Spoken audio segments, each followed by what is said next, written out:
So I got a new bike, or should I say a new old bike. Well, actually I was looking on Facebook Marketplace for like unique bike stuff, and I came across my very first bike. Now my very first bike might not be the same as your guys' very first bike. A lot of people watch this channel from the mid-school era had Haro 540s, Haro Dave Miras, so many different GT variations, dyno variations. Mine was a hand-me-down Trek Submission. I'm gonna show you guys this bike right now. I'm so stoked. I ended up driving all the way up to Pennsylvania to be able to pick this thing up. Got it for a hell of a deal. $100 for this. It is in pristine condition. Damn near close to exactly how my bike was, except for the grips and maybe the pedals. So let's take a look at it.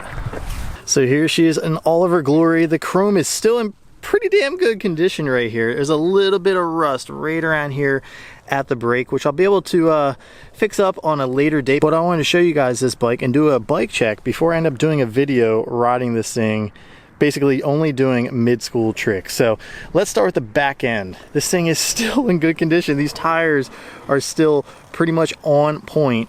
No dry rotting going on, and they are the stock tires that came with it.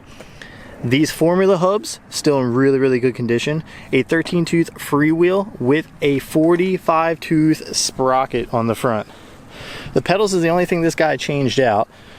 They, you know, I'm okay with them because I think the original pedals that came with them were like some plastic Welgos. I might be wrong. My memory might not serve me right with that, but these decals are still in pretty good condition. And I have a decal machine, so I could make new ones. Or should I leave them as they are? You guys let me know in the comments. So before we go any further with the bike check, I want to tell you guys how I ended up coming across actually just getting a Trek for myself. Somebody gave me that as a hand-me-down. So I think that bike was from like the 1998 era, and it came with a lifetime warranty through Bikeline. Bikeline was a bike shop in our area at the time. Now they're all basically bought out and owned by Trek bicycles. So I ended up getting that bike as a hand-me-down, and since it came with a lifetime warranty, I ended up using it. So I ended up cracking the frame.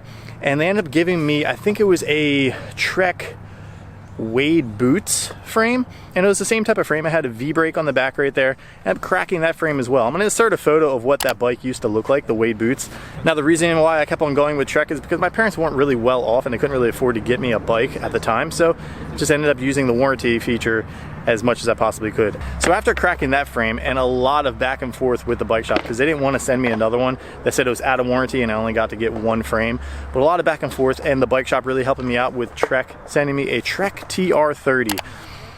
Probably my favorite bike at the time, but now looking back on it, probably the ugliest. It was yellow and red, like straight McDonald's. I remember trying to match the tires to the decals that were on the frame, because the frame was yellow, came with red decals, and I had red tires on it, red grips. It was, looking back on it, it's pretty hideous. So absolutely insane looking back and seeing how far bikes have come. At least I got this.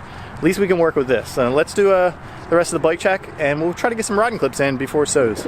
So we left off at the cranks. So the cranks are pretty beat up.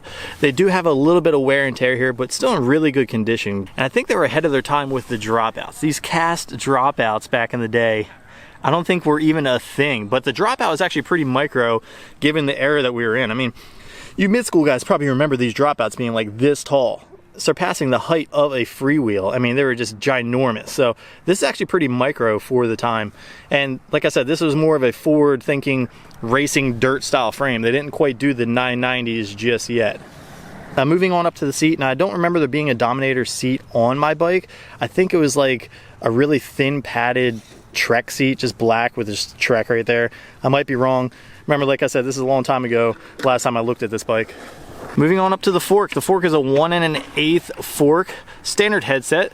This is a regular A headset for back in the day. The original decal still on the head tube, as you can see there, and nothing has changed. All bikes are still made in Taiwan, but the fork still seems to be in pretty good condition. These rims back in the day were single wall rims, which I don't think they'll be able to hold up to today's riding. But like I said, we're gonna do some mid-school riding on this bike after all is said and done.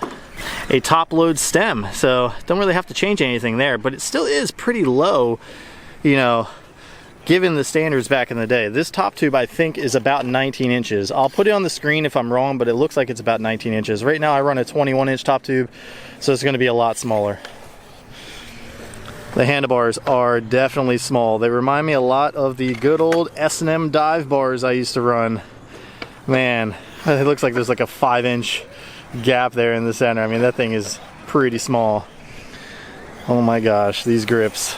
So these grips actually don't feel too tacky at all. A little harder rubber. You know, like I said, they're pretty aged, and these brakes feel good. Feel really good. So this bike was definitely kept in pristine condition. I'm gonna try to get some riding clips. It's a little bit wet right now, and we're supposed to get a ton of bad weather throughout the rest of the week. So this might be the only video I put up this week. But if you guys like this content so far, hit that like button. And if you guys are new around here, consider subscribing. I love to do mid-school content, as well as different Will It Ride videos, e-bike videos. It's just anything and everything having to do with bikes. So let's go see what kind of clips we can get right now. All right, so we got those little cars kind of rolling around, and plus we got a ton of snow in that bowl corner. So we're not gonna be able to really ride that. I'm gonna just keep it pretty basic. These banks, a little 180. Like I said, this bike's pretty small.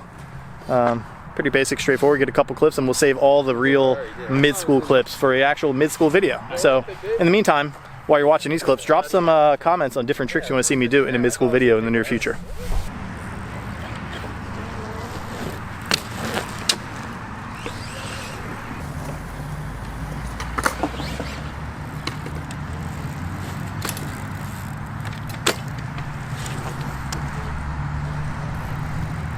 I probably should have brought some tools out because the wheel kind of shifted, and therefore the chain is extremely loose, as you can see there. So I didn't bring any tools with me. I was just super excited to be able to bring this bike out.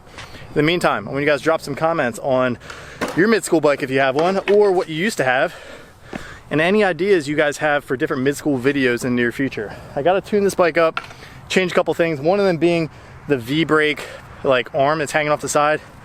Keeps catching on my pants too. I noticed that when I was trying to do a fakie. So every time I tried to go backwards, I would catch my pant leg on this guy that's hanging off right here. So maybe some little changes I have to do. So really appreciate all the support, everybody new subscribing to the channel. But like I said earlier, if you're new around here, consider subscribing. I try to do mid-school videos, e-bike videos, mountain bike videos, anything and everything having to do with bikes. So with that being said, if you guys like this video, drop a like. If you love it, hit the subscribe button, and I'll catch you in the next one.